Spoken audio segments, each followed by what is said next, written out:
Hey everyone, my name is Wedge and welcome to our second video of the day talking about Magic Origins spoilers. It's Planeswalker time, hype! Hixus Prison Warden was finally officially spoiled. 3 colorless and 2 white for a 4/4 legendary creature human soldier with flash. Whenever a creature deals combat damage to you, if Hixus entered the battlefield this turn, exile that creature until Hixus leaves the battlefield. This card is weird, so you have to actually let combat damage happen before the creature is exiled. That's annoying. Now you do get a nice blocker out of the guy and you get to exile everything else, but by then, who knows how much damage you just took, since you're probably going to let their biggest stuff hit you. Basically, this is a meta pick card. As it stands for now, I think it's great for an intro rare, but probably not strong enough to see constructed play, at least not yet. We have another new mechanic. Knight of the Pilgrim's Road is 3 mana for a 3/2 human knight with Renown 1. When this creature deals combat damage to a player, if it isn't renowned, put a +1/+1 counter on it and it becomes renowned. So basically we're dealing with a mechanic that rewards an empty board. This 3/2 becomes a 4/3. There's another card, Rock's Maulers, also a new spoiler. That becomes a 5/5. These cards look interesting for limited and might actually be cool for commander, but what we've seen so far isn't really impactful for constructed. It's a cool ability though.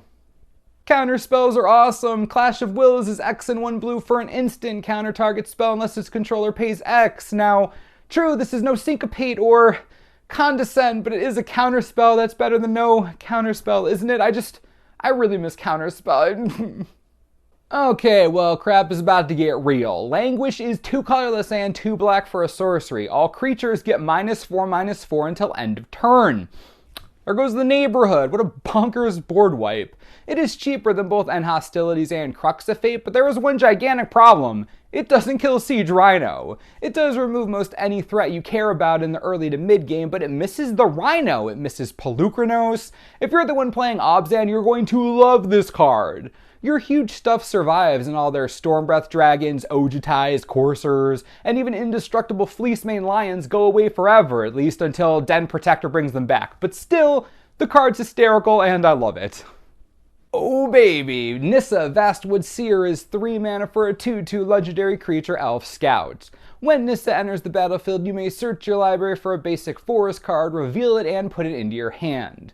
Whenever a land enters the battlefield under your control, if you control 7 or more lands, exile Nissa, then return her to the battlefield transformed under her owner's control.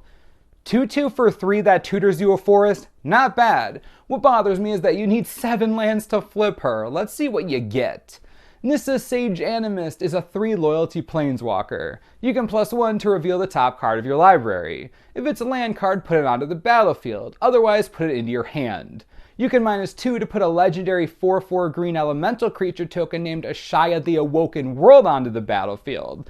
Lastly, you can -7 and untap up to 6 target lands. They become 6/6 elemental creatures. There is a lot going on here. So it takes a lot to flip Nissa, but once you do, you get a crazy good walker. The +1 is straight up card advantage. You either ramp or get a free card. I'll take it.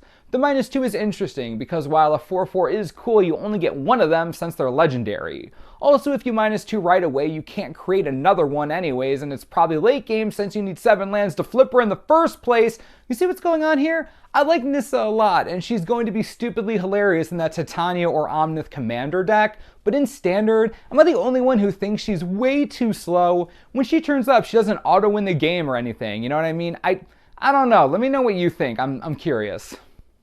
And we're done with the second spoiler video of the day. If we missed any spoilers today, they will be in tomorrow's video, so look out for that. We'll be back every day with more spoilers until they're all out, including our own spoiler, which will be revealed Wednesday at midnight. So much hype. Let me know what you think about these cards in the comments and we'll talk about it. As always, subscribe for the latest and most reliable Magic Origins spoiler information you could ever need. This is the Mana Source. I'm Wedge. Thanks for watching. We'll see you next time.